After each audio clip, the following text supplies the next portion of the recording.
Hey there. For assessment 3, in our procedural generation assignment, Nikita and I have decided to implement a binary space tree generation system that will allow us to generate different rooms and allow us also to generate procedurally a path for the AI to follow.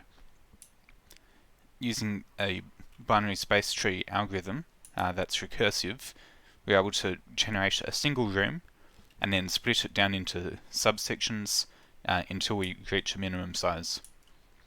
Then, after using that recursive algorithm, we're able to add in some walls and add in some bottles all around our scene, because in our last assignment we created a sound searching system for our AI, so that when we break a bottle, there's actually a notification that gets sent for AI, and it's able to come start searching for us. Right now it's not in the scene, but if it were, it would start coming to us. Some of the really awesome work that Nikita did was that he was able to get navigation nodes being placed into the scene, and so let's have a look at that. Okay, so what you can see here is all the nav nodes that have been placed, with a black line being drawn between them all. But because of our recursive algorithm, this was actually pretty hard to implement, so shout out to Nikita for that awesome work. But you can see here that it's able to place a node in the center of a room and at the end of each of the corridors, and this allows the AI to seamlessly navigate around the rooms. This could be further improved by a nav mesh that's procedurally generated or something, but just to build off our work in the previous assignment, we decided that this would be better, and also integrate more closely with our binary space tree algorithm that I wrote. Okay, so we're just going to generate a couple of different random rooms, and I will show you how this algorithm works. So as you can see here, our room starts off as one giant square, and that's the entire room, and then it gets split. You can see the main up at the top kind of split, and basically what our algorithm does is it goes and either does a horizontal or vertical split, and is able to split up our room multiple different ways. And this allows us to generate one big closely knit room that actually looks like it could have been built, and it's not just completely random, which is one of the main problems with procedural generation, where you actually want rooms to look like that they are laid out kind of more together. So we'll just click through and have a look at some of these different options. So one of the options we do have is like a minimum size and maximum size for our rooms, and this allows us to tweak exactly how big or small we want these rooms to be. Part of the procedural nature of any room generation is obviously you want your floors, but actually also your walls as well. And so you can kind of see here that each wall is being placed around our room, and we also have corridors going between rooms. And if we fly up, you can actually see, in order to prevent any gaps in our walls, there's a bit of an overlap, and that goes out around all of the rooms as you've previously seen. Okay, so let's have a quick look at how a binary space tree works.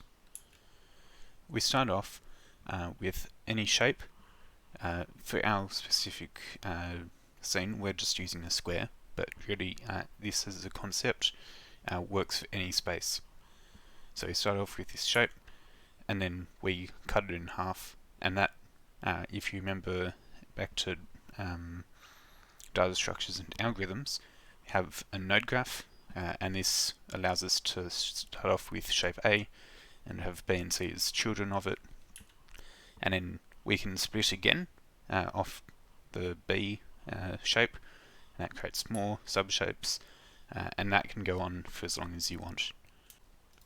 In our specific scenario, we used it just to start off with a set size rectangle or square, doesn't really matter, and then we're able to cut it and split it, and we can continue doing this as many times as we like until we get to something like this, which is kind of the end result for our room layout.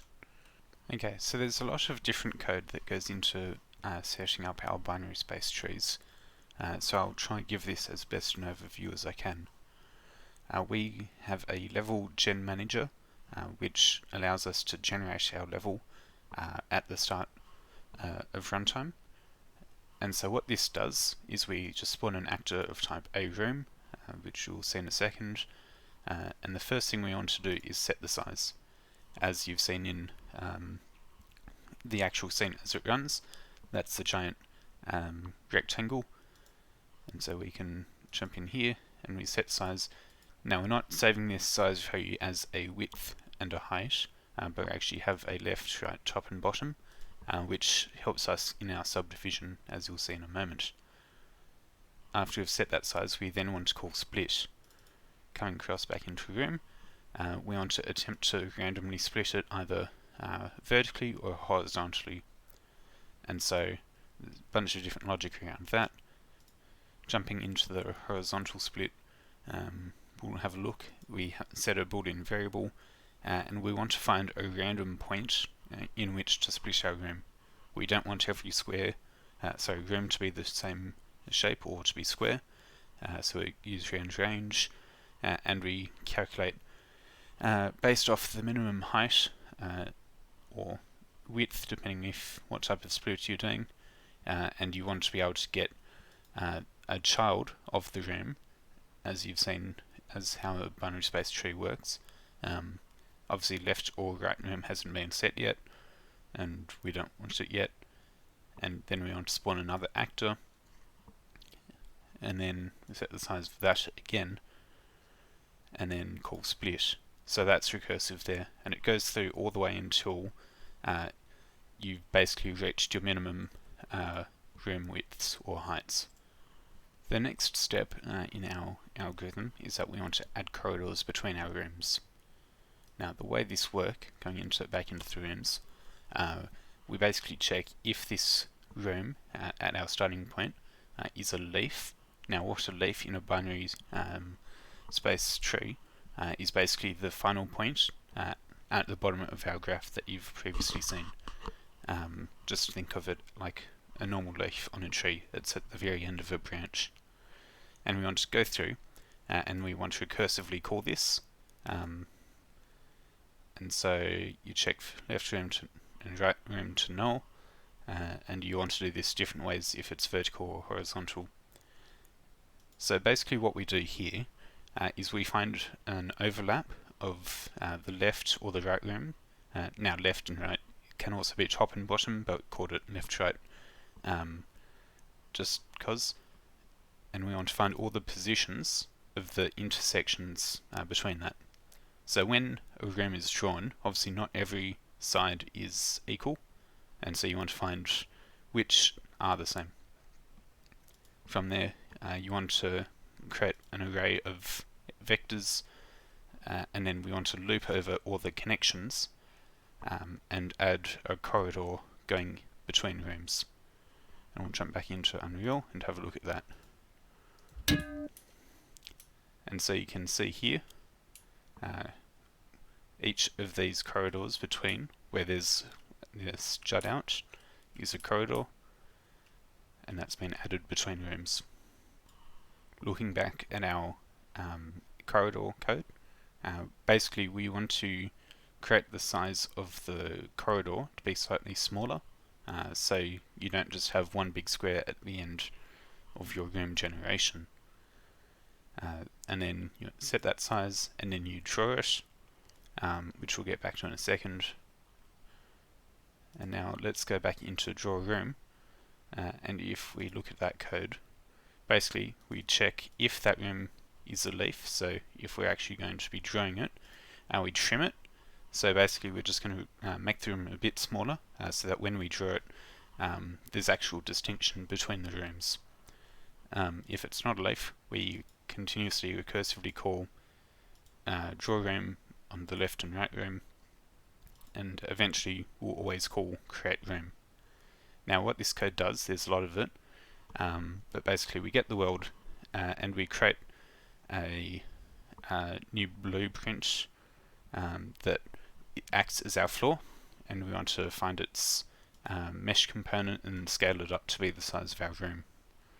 And then after that we loop over all the walls.